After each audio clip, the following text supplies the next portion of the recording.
चलिए यहाँ पे हम कुछ एग्जाम्पल्स करते हैं और देखते हैं कि कैसे हम उन्हें सॉल्व कर सकते हैं फैक्टराइज करके। जैसे कि मान लीजिए हमें दिया हुआ है x square plus 4x equal to 21। अब हमें ऐसी x की वैल्यू या वैल्यूज बतानी है जो कि इसको सेटिस्फाई करें।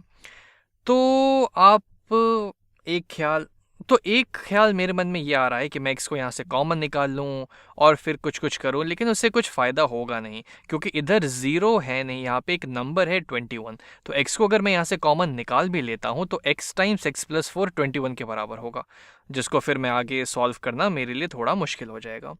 तो वो करने के बजाय एक काम हम यहाँ ये कर सकते हैं कि दोनों साइड यहाँ से हम पहले तो 21 घटा दें ताकि मेरी ये सारी चीज़ें एक साइड आ जाए। तो अब हमें यहाँ पे मिल जाएगा x square plus 4x minus 21 equal to ये और ये कैंसिल हो जाएंगे और यहाँ पे 0 बच जाएगा। अब हमें ऐसे दो नंबर्स सोचने हैं और उस तक वो सोचने से पहले हम एक चीज़ यहाँ पे देख सकते हैं कि ये जो एक्स स्क्वायर का जो कोफिशिएंट है ये 1 है। तो अगर हम ऐसे दो नंबर्स सोच लें जिनका प्रोडक्ट नेगेटिव 21 है और जिनको जब हम जोड़े तो हमें 4 मिल जाए, तब हम इसको डायरेक्टली फैक्टराइज कर सकते हैं। अब 21 की बात करें तो 21 का जैसा ही हम नाम लेते हैं दो फैक्टर्स मेरे दिमाग में आ जाते हैं, 7 3 21। तो अगर हम 7 और 3 की बात करें तो ये तो है नेगेटिव, यानी कि 7 और 3 में से किसी एक को नेगेटिव होना पड़ेगा। तो चलिए हम मान लेते हैं, ले लेते हैं 3 और नेगेटिव 7। दोनों को जब हम मल्टीप्लाई करेंगे तो नेगेटिव 21 आ जाएगा और 3 और नेगेटिव 7 को जब हम जोड़ेंगे तो नेगेटिव 4 आ रहा है, लेकिन यहाँ तो पॉजिटिव 4 है। कोई बात नहीं, एक काम करते हैं, हम इसको ऐसे ले लेते हैं नेगेटिव 3 और पॉजिटिव 7। अब जब हम इनको जोड़ेंगे तो हमें पॉजिटिव 4 मिल जाएगा।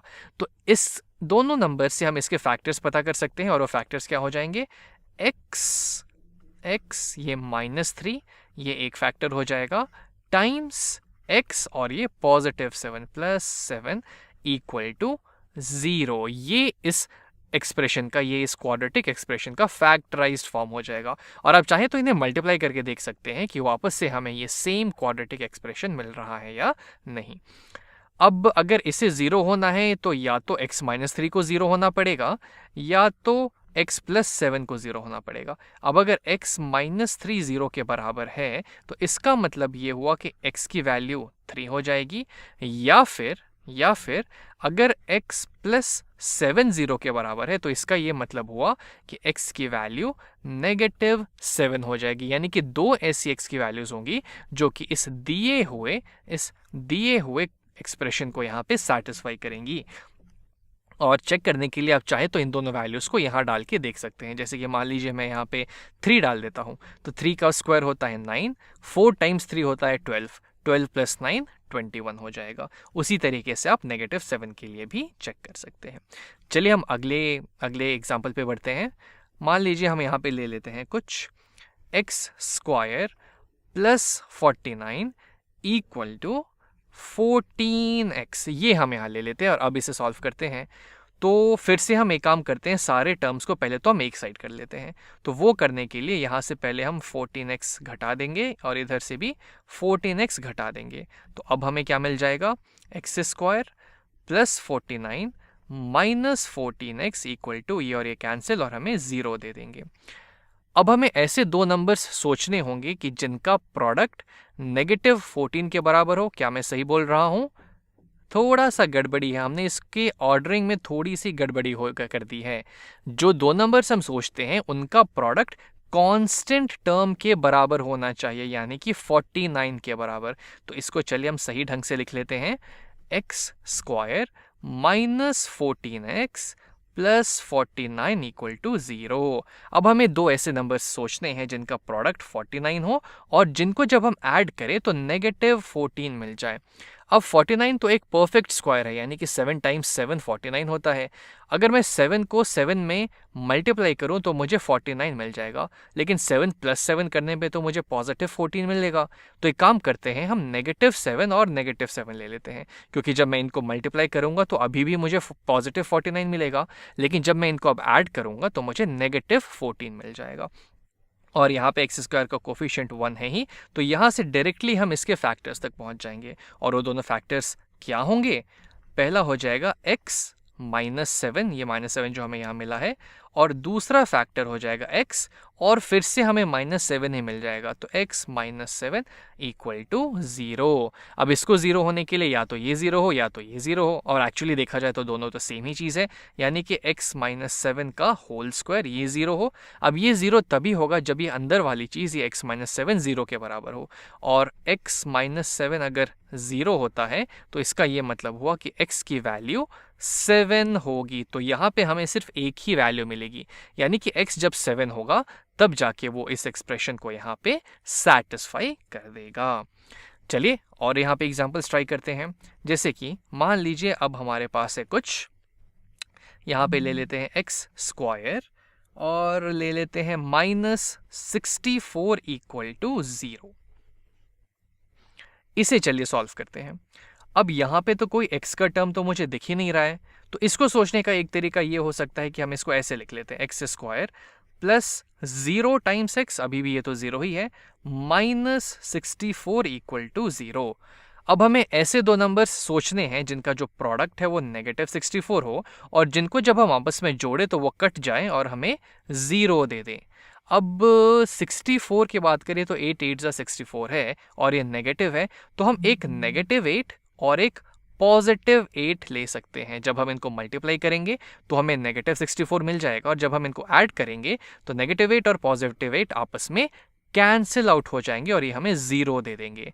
तो बस चलिए हम यहाँ पे इसको फैक्टराइज कर देते हैं डायरेक्टली, क्योंकि यहाँ भी जो x स्क्वायर का कोफिशिएंट है वो 1 ही है, तो इसका फैक्टराइजेशन हो जाएगा x -8 टाइम्स ये x प्लस 8 इक्वल टू 0। अब यहाँ से x की दो वैल्यूज मिल जाएगी, जब या तो ये 0 के बराबर हो, जब या तो ये 0 के बराबर हो। अगर ये 0 के बराबर होता है तो x की वैल्यू हो गई 8, अगर ये 0 के बराबर होता है तो x की वैल्यू यहाँ से हो जाएगी -8, यानी कि x जब हम 8 रखेंगे या फिर -8 रखेंगे तब जाके ये एक्सप्रेशन ये x स्क्वायर -64 0 के बराबर हो जाएगा। और जाहिर सी बात है ये दिख भी रहा है, आप 8 का स्क्वायर करें या -8 का स्क्वायर करें, दोनों कंडीशन में हमें 64 ही मिलेगा, और 64 -64 तो 0 होगा ही। अब इसको हम एक और तरीके से सोच सकते हैं। अब वो क्या है, तो यहाँ पे हमें लिख दिया गया है x स्क्वायर -64। x स्क्वायर को हम लिख सकते हैं x का होल स्क्वायर, माइनस ऑफ 64 को हम लिख सकते हैं 8 का होल स्क्वायर। अब शायद अगर आपको ध्यान में हो तो एक बहुत प्यारी सी आइडेंटिटी होती है a square minus b square की, और इसकी वैल्यू क्या होती है a plus B times a minus B के बराबर। यानी कि यहाँ पे अगर हम सेम आइडेंटिटी यहाँ पे यूज करें तो ये हो जाएगा x plus 8 times x minus 8, जो कि हमें ऑलरेडी यहाँ पे हमें मिल चुका है, और ये तो 0 के बराबर है। तो इसके बाद आप सेम वापस से इसको 0 के बराबर कर दीजिए, या फिर इसको 0 के बराबर करके आप x की वैल्यू निकाल सकते हैं। बस मैं आपको एक और तरीका बता रहा था सोचने का, और ये मतलब इसमें कुछ ज़्यादा फर्क नहीं है, बस अपनी अपनी सोच पे ये डिपेंड करता है। चलिए यहाँ पे एक आध सवाल और लगाया जाए, और थोड़ा सा यहाँ पे थोड़ी सी मेहनत और कर लेंगे तो ये फंडा अच्छे से क्लियर हो जाएगा। तो इसको हम इधर करते हैं।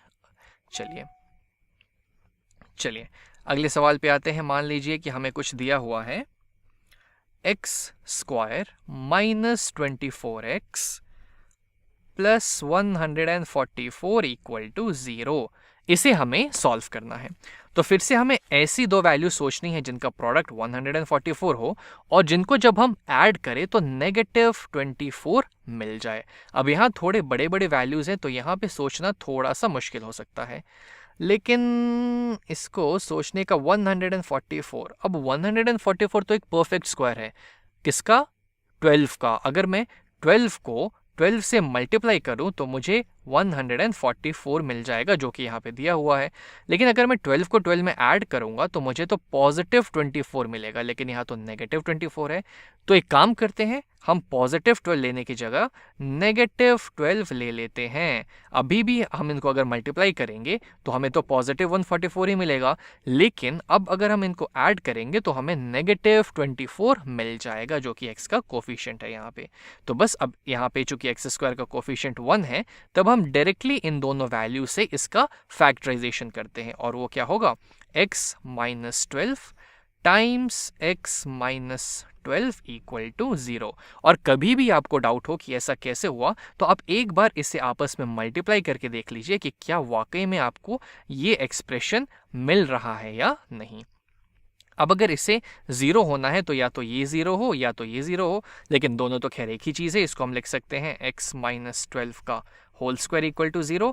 अब इसको 0 होने के लिए x माइनस 12 को 0 होना पड़ेगा, जिसका मतलब ये है कि x की वैल्यू को 12 हो जाना पड़ेगा। यानी कि ये इक्वेशन तभी सेटिस्फाई होगी जब x की वैल्यू हम यहाँ पे 12 रखेंगे।